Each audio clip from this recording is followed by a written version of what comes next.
En 5 jours, une tension frontalière devient une menace à ciel ouvert. Entre l'exigence d'extradition visant Paul-Henri Damiba, le silence glacial de Lomé et l'avertissement voilé de Paris, l'affaire quitte le registre judiciaire pour entrer dans la mécanique des rapports de force. Mais pour ceux qui vivent l'attente heure par heure, que change vraiment ce jeu de temporisation quand Ibrahim Traoré doit défendre la souveraineté sans offrir le faux pas attendu? Car ici, le calme n'est pas une pause, c'est une arme. Cette séquence ne raconte pas seulement une crise diplomatique de plus en Afrique de l'Ouest. Elle promet d'expliquer, de manière claire et factuelle, comment une demande d'extradition apparemment limitée peut devenir un test de souveraineté pour tout un espace régional, avec des conséquences concrètes pour l'État, l'économie et la sécurité quotidienne. Pour le Burkina Faso, l'enjeu dépasse le sort de Paul-Henri Damiba. Il touche à la capacité d'un pouvoir issu de la rupture à imposer ses règles sans déclencher un engrenage militaire. Pour le Togo, le silence n'est pas neutre. Il devient un acte politique pesé entre prudence juridique et calcul stratégique. Pour la France, chaque mot prononcé ou retenu réactive l'ombre des accords de défense et la crainte d'un retour par la porte sécuritaire. Au centre de cet échiquier, Ibrahim Traoré avance sous contrainte. Agir trop vite serait offrir un prétexte, à attendre trop longtemps risquerait d'éroder la crédibilité interne. Ce qui se joue ici, c'est donc une équation simple et dangereuse. Comment défendre l'honneur national sans transformer une crise contrôlée en déflagration régionale? La suite montrera pourquoi ce dilemme n'est ni théorique ni abstrait, mais déjà inscrit dans des faits précis. La révélation clé tient en quelques chiffres et en un enchaînement précis.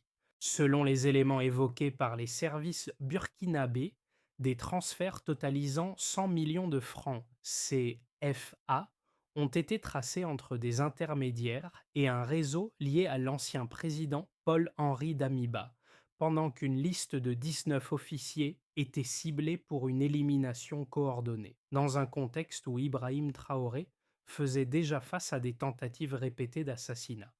Ces données changent la nature de la crise. Il ne s'agit plus d'un exilé isolé ni d'une querelle politique interne, mais d'une architecture de déstabilisation décrite comme régionale, avec des connexions passant par le Togo et des relais dormants à Ouagadougou. Les enquêteurs affirment que les messages interceptés, les dates des transferts et les aveux d'intermédiaires arrêtés convergent. Pris séparément, chaque élément pourrait sembler insuffisant. Mis bout à bout, ils dessinent une chaîne cohérente. Dans ce contexte, la demande d'extradition formulée par le Burkina Faso n'est pas un geste impulsif. Elle intervient après des semaines de surveillance discrète et après l'échec sanglant d'un complot présenté comme le plus grave depuis l'arrivée au pouvoir d'Ibrahim Traoré. Le problème n'est pas seulement judiciaire. En exigeant publiquement la remise de Damiba, Ouagadougou révèle aussi l'existence d'une opération de contre-espionnage déjà avancée, ce qui expose le dossier à des réactions extérieures. C'est ici que le silence togolais prend une autre dimension. Chaque heure sans réponse est perçue, côté burkinabé, comme une temporisation stratégique plutôt que comme une simple prudence juridique. Dans le même temps, la France invoque ses accords de sécurité régionale et avertit qu'une intervention non autorisée serait considérée comme hostile. La crise glisse alors d'un face-à-face bilatéral vers une zone grise où la souveraineté, le droit et la dissuasion se superposent. Ce déplacement du cadre explique pourquoi, dès ce stade, la tension dépasse largement le sort d'un seul homme. À ce stade, la crise n'est plus abstraite. Elle se traduit par des effets immédiats et visibles. À Ouagadougou, le dispositif de sécurité s'est renforcé autour des officiers identifiés comme cibles potentielles. Certains sont placés sous protection rapprochée, d'autres voient leur routine modifiée, non par symbolisme mais par nécessité opérationnelle. Dans les couloirs de la présidence, les réunions se succèdent avec une même consigne: réduire le risque sans provoquer d'escalade. Le personnage central de cette phase n'est pas seulement le chef de l'État, mais aussi l'appareil sécuritaire qu'il coordonne. Ibrahim Traoré apparaît ici comme un point de convergence, recevant des rapports de renseignement, arbitrant entre urgence et retenue et assumant la charge psychologique d'une menace permanente. Depuis la nuit de l'attentat manqué, le manque de sommeil et la pression constante deviennent un facteur silencieux de décision. Sur le terrain, les répercussions se font sentir au-delà des cercles militaires. Dans les marchés de la capitale, les discussions tournent autour d'un même sujet: la crainte d'un retour de la guerre ouverte. Les commerçants évoquent des livraisons retardées, les familles parlent de proches mobilisés ou déplacés. Ce ne sont pas encore des ruptures économiques majeures, mais des signaux faibles qui traduisent une inquiétude diffuse. Un micro-événement illustre cette tension. Lors d'un entraînement matinal, une centaine de jeunes volontaires s'exercent sous le soleil, drapeau visible, slogan mesuré. Le message est double: montrer la vigilance sans appeler à la confrontation. Cette scène résume l'état d'esprit dominant, fait de discipline, de fierté et de prudence calculée. En clair, chaque jour de silence redéfinit déjà l'équilibre interne, bien avant toute décision officielle. Le déclenchement se produit à un moment précis, après une période d'apparente accalmie. Semaines après l'échec d'un complot présenté comme particulièrement meurtrier, les autorités burkinabées estiment que les réseaux hostiles sont désorganisés et que la sécurité interne a été consolidée. Cette impression ne dure pas. Un détail, décrit comme mineur au départ, relance l'alerte. Une série de communications interceptées reliant d'anciens officiers en exil à une cellule dormante active à Ouagadougou. À partir de là, la séquence s'accélère. Les enquêteurs établissent que Paul-Henri Damiba n'est pas un acteur isolé, mais un maillon d'un dispositif plus large, enraciné hors du Burkina Faso. Les flux financiers identifiés, les itinéraires des intermédiaires et la synchronisation des messages révèlent une préparation méthodique. Selon des sources diplomatiques citées dans le dossier, Ibrahim Traoré convoque alors un conseil restreint. L'objectif n'est pas d'annoncer mais de vérifier. Chaque information est recoupée avant d'être intégrée à une décision politique. La montée en tension devient visible lorsque Ouagadougou choisit de sortir du silence. La demande officielle d'extradition de Damiba est rendue publique. Ce geste marque un changement de registre. Ce qui relevait jusque-là du renseignement entre désormais dans l'espace diplomatique.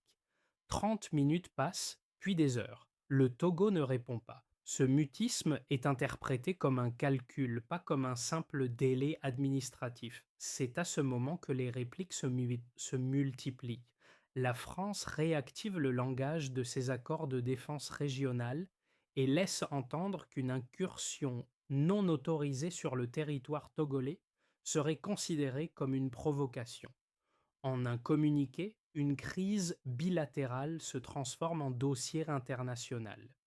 Les chancelleries s'agitent, les analystes parlent d'un retour des schémas anciens, où la justice nationale peut devenir un prétexte à l'ingérence. À Ouagadougou, Ibrahim Traoré réunit son état-major. Les cartes sont étalées: axes frontaliers, points de passage, scénarios possibles, incursion limitée, blocus symbolique, pression diplomatique prolongée. Chaque option est examinée puis confrontée à un même risque central: offrir le faux pas attendu par des acteurs extérieurs.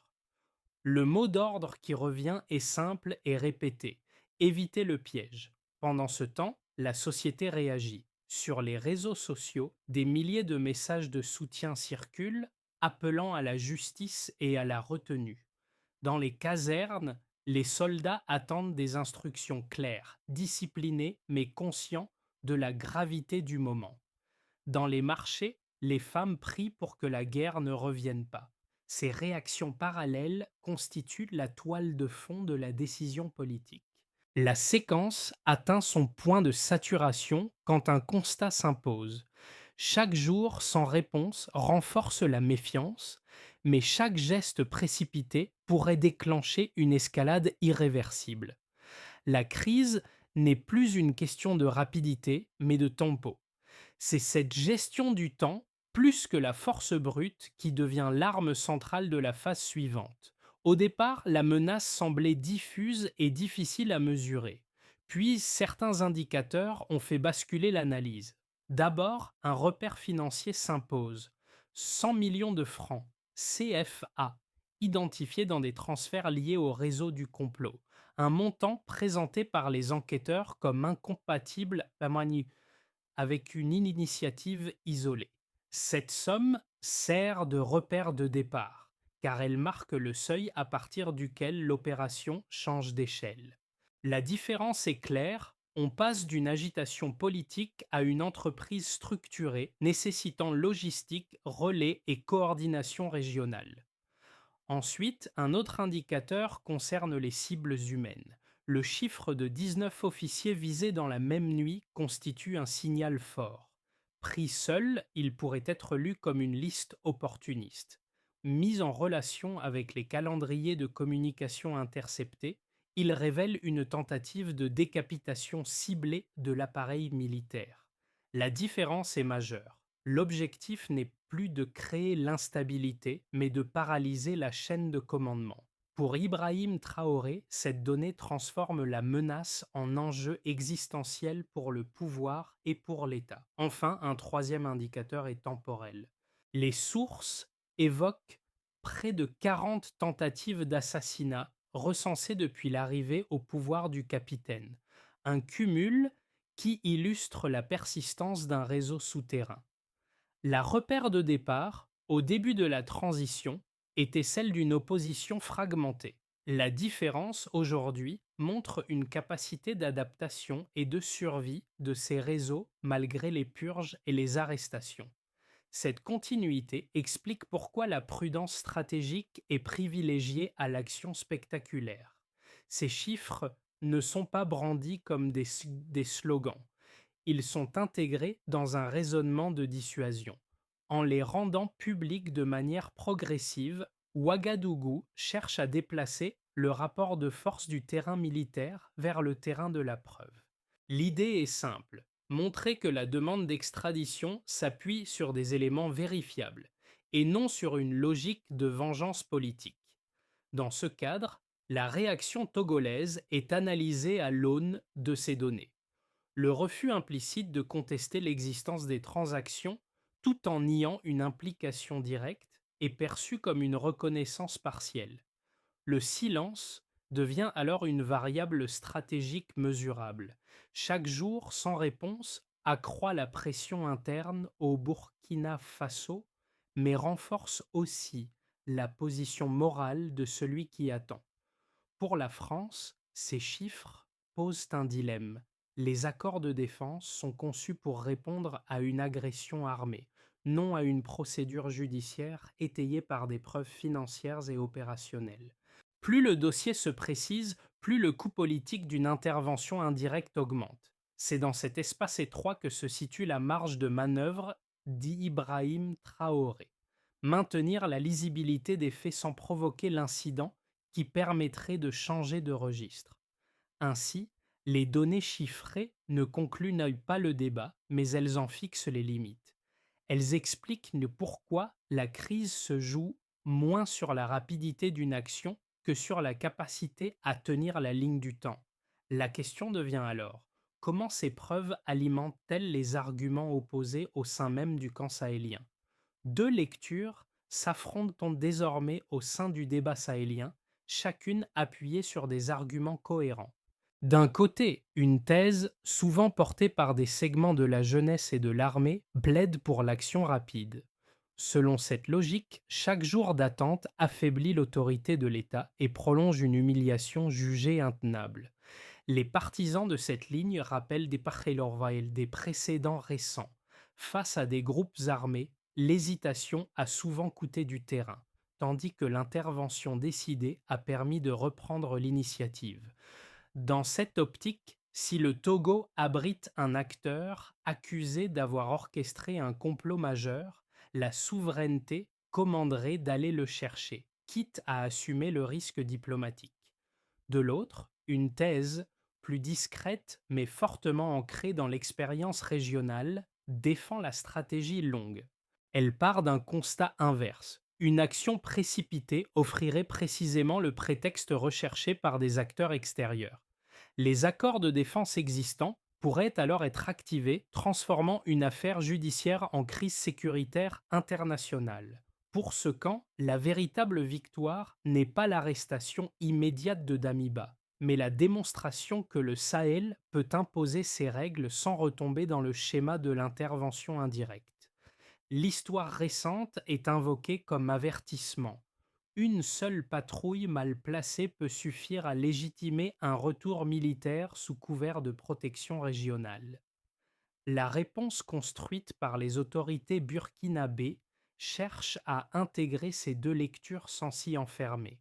Ibrahim Traoré reconnaît la colère et la fatigue accumulées, mais il s'appuie sur les données disponibles pour justifier la retenue. Les preuves financières, la liste des cibles et la répétition des tentatives d'assassinat plaident pour une menace réelle. En même temps, leur mise en avant publique permet de déplacer le conflit vers le terrain de la légitimité. Cette position n'annule pas le rapport de force, elle le redéfinit. La pression est maintenue, mais sous une forme qui limite les options adverses. En refusant l'escalade immédiate, le pouvoir parie sur un coût politique croissant pour ceux qui prolongent le silence. La question qui reste ouverte est simple. Cette stratégie de patience peut-elle tenir face à l'impatience intérieure qu'elle suscite elle-même? À ce point précis, le dossier change de nature et de rythme. Ce qui apparaissait comme une attente diplomatique classique est désormais interprété comme une stratégie assumée, utilisée pour tester la résistance politique de Ouagadougou. La révélation centrale n'est pas un nouveau fait, mais un déplacement de lecture. L'absence de réponse devient elle-même un message. Des éléments internes évoqués dans le sillage de la crise indiquent que cette temporisation est perçue comme coordonnée. Elle n'a pas pour seul objectif de gagner du temps, mais de provoquer une erreur de calcul.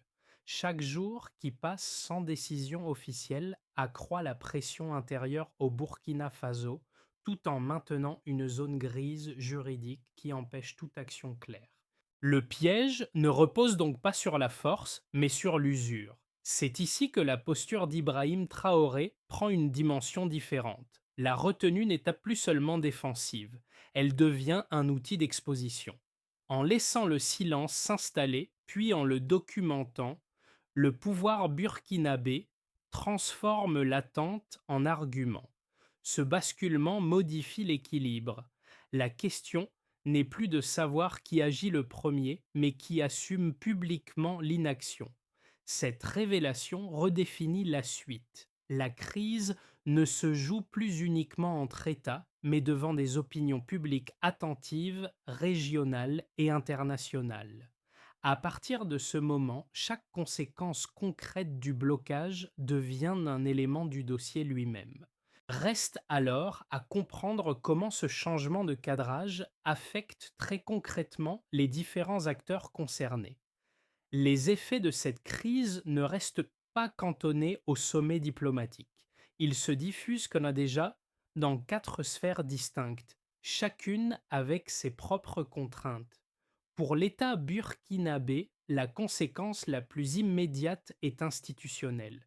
Le renforcement de la sécurité intérieure, la protection rapprochée des officiers visés et la révision des protocoles de communication mobilisent des ressources importantes. Cette réorganisation vise à prévenir un choc, mais elle révèle aussi une dépendance accrue à la stabilité politique. Pour Ibrahim Traoré, tenir la ligne de retenue implique de démontrer que l'appareil d'État peut absorber la pression sans se fissurer. Du côté des entreprises, l'impact est plus discret mais mesurable. Dans certaines zones minières et logistiques, des sociétés étrangères suspendent temporairement leurs activités, invoquant un climat d'incertitude diplomatique. Cette pause ne signifie pas un retrait définitif, mais elle ralentit les flux et retarde des décisions d'investissement. En parallèle, des acteurs régionaux, notamment maliens et nigériens, manifestent leur intérêt pour reprendre certaines concessions. Le risque crée ainsi un mouvement paradoxal. La prudence des uns ouvre un espace aux autres. Pour les citoyens, la crise se traduit par une tension quotidienne. Les marchés continuent de fonctionner, mais les discussions sont dominées par la crainte d'un embrasement. Les familles des militaires vivent dans l'attente partagées entre fierté et inquiétude. Les coupures ponctuelles d'électricité, interprétées tour à tour comme des incidents techniques ou des actes de sabotage, alimentent un climat de suspicion. Ce vécu ordinaire transforme la diplomatie en expérience concrète, ressentie à l'échelle du foyer. À l'échelle régionale, enfin, les conséquences sont stratégiques. Le Mali et le Niger affichent leur soutien au Burkina Faso, consolidant l'alliance des États du Sahel comme un cadre de solidarité politique et militaire. À l'inverse, des pays côtiers comme la Côte d'Ivoire ou le Bénin adoptent une posture d'observation prudente, conscients qu'une rupture durable entre le Sahel et ses voisins pourrait fragiliser l'équilibre économique de l'Afrique de l'Ouest. Les analystes soulignent qu'un conflit ouvert perturberait les échanges bien au-delà des frontières immédiates. Ces quatre niveaux se répondent. Une décision prise pour rassurer l'opinion intérieure peut inquiéter les investisseurs. Une temporisation diplomatique peut renforcer la cohésion régionale tout en usant la patience citoyenne. C'est dans cette superposition d'effets que se joue la suite. La question n'est plus seulement de résoudre une crise, mais de choisir quelle conséquence sera jugée acceptable et par qui. À moyen terme, trois trajectoires principales se dessinent, chacune conditionnée par la gestion du temps et du signal politique. D'abord, un scénario de tension contenue se dessine. Les échanges diplomatiques se prolongent sans avancée décisive. Le Togo maintient une neutralité prudente et la France conserve une posture de vigilance, sans intervention directe. Le dossier d'extradition s'enlise dans des procédures juridiques, tandis que le Burkina Faso consolide ses alliances au sein de l'Alliance des États du Sahel. La stabilité interne est préservée, mais au prix d'une fatigue politique croissante et d'une économie ralentie par l'incertitude. Ensuite, un scénario plus favorable repose sur une inflexion progressive. Sous la pression de l'opinion publique régionale et de la documentation accumulée, Lomé accepte de coopérer. L'extradition de Damiba devient alors un acte juridique visible et encadré, transformé en démonstration de souveraineté collective plutôt qu'en victoire unilatérale. Dans cette configuration, la diplomatie sahélienne sort renforcée et la France est contrainte d'ajuster ses protocoles, faute de prétextes sécuritaires crédibles. Pour Ibrahim Traoré, ce scénario consolide une image de dirigeant capable de transformer la colère en institution durable. Enfin, un scénario plus sombre repose sur l'incident. Un tir perdu, une patrouille mal interprétée ou une opération non revendiquée suffit à déplacer le conflit du terrain diplomatique vers le terrain militaire. Les accords de défense sont activés, les lignes se figent et la crise se mue en confrontation régionale.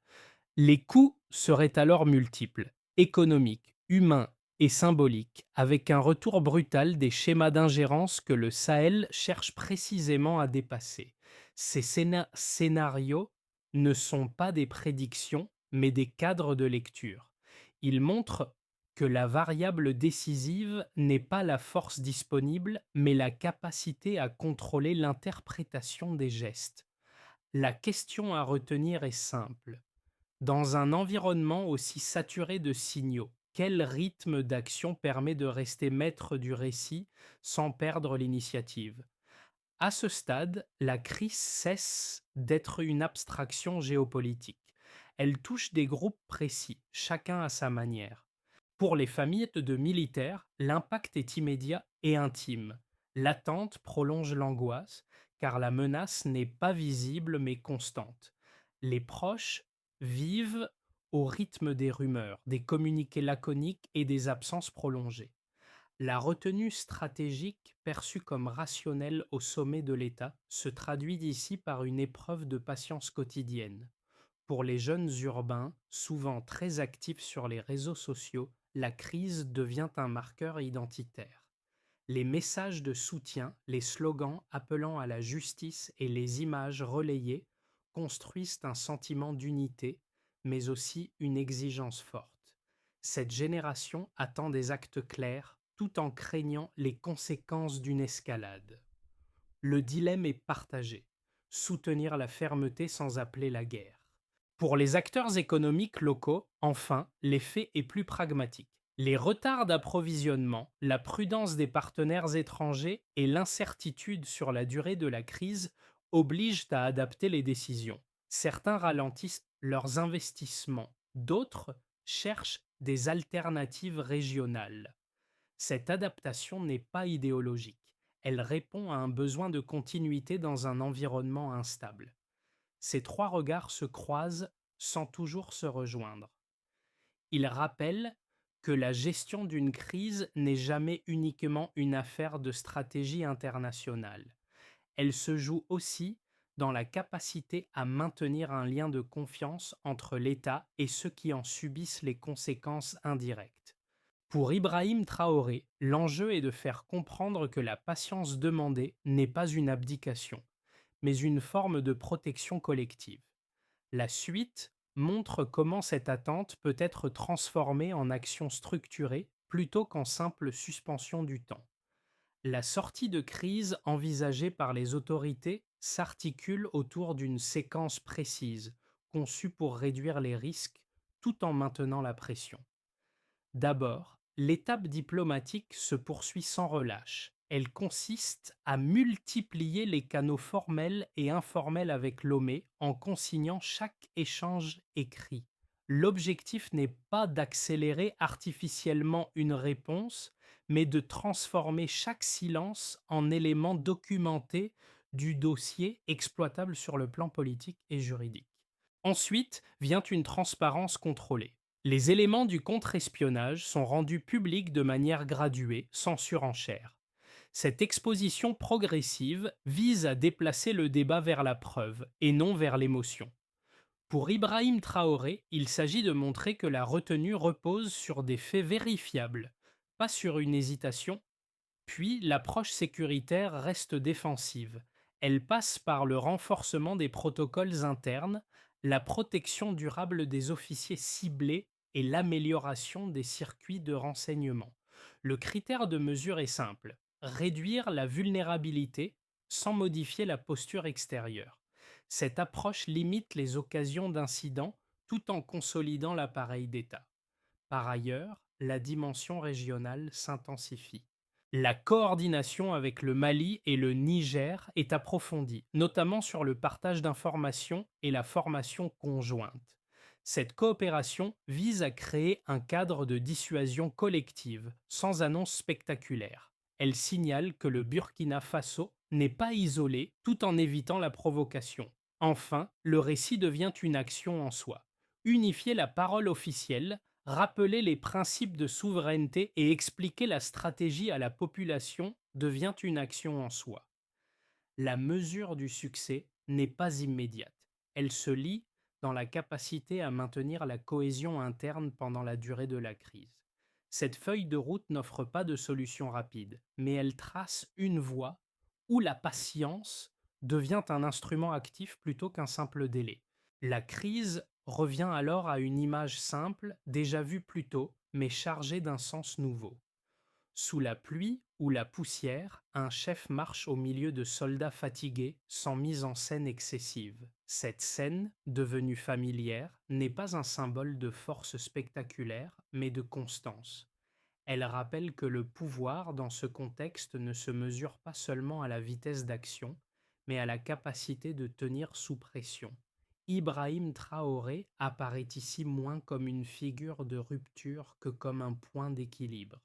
Il porte la mémoire des tentatives d'assassinat, la colère de ceux qui veulent agir et la prudence de ceux qui redoutent le piège.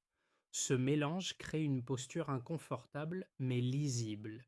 Avancer sans se précipiter, résister sans provoquer.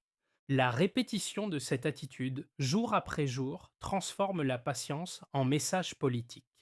Pour beaucoup, cette crise restera associée à une attente éprouvante. Pour d'autres, elle marquera un moment de clarification, où la souveraineté ne s'est pas proclamée par un coup d'éclat, mais par une discipline collective. Le motif qui revient est celui de la tenue au sens littéral comme symbolique. Tenir la ligne, tenir le regard, tenir le temps. La phrase qui s'impose n'est ni triomphale ni résignée. La force n'est pas toujours dans le geste, mais dans la durée.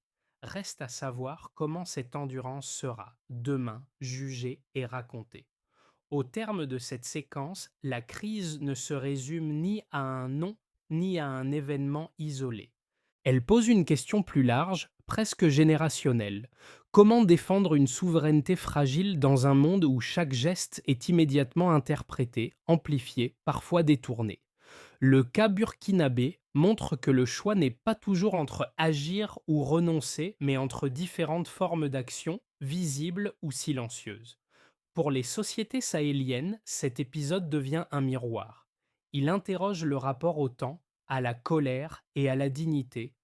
Il oblige aussi les observateurs extérieurs à reconsidérer des réflexes anciens, souvent fondés sur l'urgence plutôt que sur la compréhension des équilibres locaux.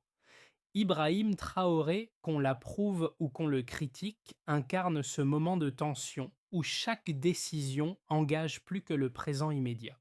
La suite dépendra moins d'un coup décisif que de la manière dont cette histoire sera discutée, transmise et évaluée. Faut-il juger un dirigeant à la rapidité de ses réponses ou à sa capacité à éviter l'irréversible? La question reste ouverte et elle mérite d'être posée calmement au-delà des réactions à chaud.